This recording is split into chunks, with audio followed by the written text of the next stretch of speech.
குடல் வீக்கம் அப்படின்னு சொல்லுவோம். குடல் வீக்கம் அப்படிங்கிறது வந்து இன்ஃப்ளமேஷன் அப்படின்ற வார்த்தையில் அழற்சியில் சொல்லுவோம். இன்ஃப்ளமேட்டரி பவல் டிசீஸ்ன்னு சொல்லக்கூடிய ஐபிடியே இன்றைக்கி மாடர்ன் மெடிசனில் குணப்படுத்த முடியாத நோய்களில் வகைப்பாட்டியல் இருக்குது. வயிறு உப்புசம் அப்படிங்கிறது வயிற்றில் இருக்கக்கூடிய நம்ம வயிற்றுக்குள்ளே எப்படி உணவு போகுதுன்னா அலை இயக்கம்னு சொல்லுவோம்.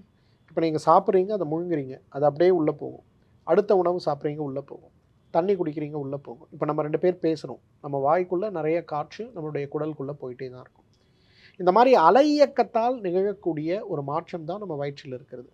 இந்த சாப்பிட்றீங்க, வயிற்றுக்குள்ளே போகுது, வயிற்றுக்குள்ளே அது ஜீரணம் ஆகிடுச்சின்னு மூளைக்கு தகவல் போனோன்னா வயிறு அதை கம்ப்ரெஸ் பண்ணி ப்ரெஸ் பண்ணி அதை குடலுக்குள்ளே தள்ளும். சிறுகுடலுக்கும் பெருகுடலுக்கும் நடுவில் ஒரு வால்வு இருக்குது.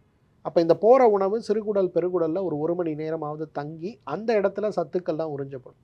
அடுத்து பெருகுடலுக்கும் மலப்பைக்கும் போகும், அங்கே ஒரு வால்வு இருக்குது. அதோட வேலை அந்த உணவை அப்படியே நிறுத்தி வச்சு பெருகுடலில் இன்னும் நிறைய கிருமிகள் அதில் வேலை செஞ்சு இன்னும் அதில் இருக்க சத்துக்கள்லாம் எடுக்கும். கடைசியாக அது அப்படியே போய் மலப்பைக்கு சேரும். மலப்பைக்கு வெளியில் ஆசனவாய் இருக்குது. மலப்பைக்குள்ளே மலம் போன உடனே நமக்கு அந்த மலம் போகணுன்ற அறிகுறி வராது. ஒரு குறிப்பிட்ட அளவுக்கு மேலே அங்கே போகும்போது உடல் உடனே அந்த அறிகுறியை வெளிப்படுத்தும். ஸோ இதுதான் நடக்கிறது. பெரிஸ்டாலிக் மூமெண்ட்டுன்னு சொல்லக்கூடிய இயக்கம். இந்த இயக்கத்தில் ஏற்படுகின்ற குறைபாடில் வரக்கூடிய நோய்க்கு பேர் தான் வயிறு உப்புசம்னு நம்ம சொல்கிறது.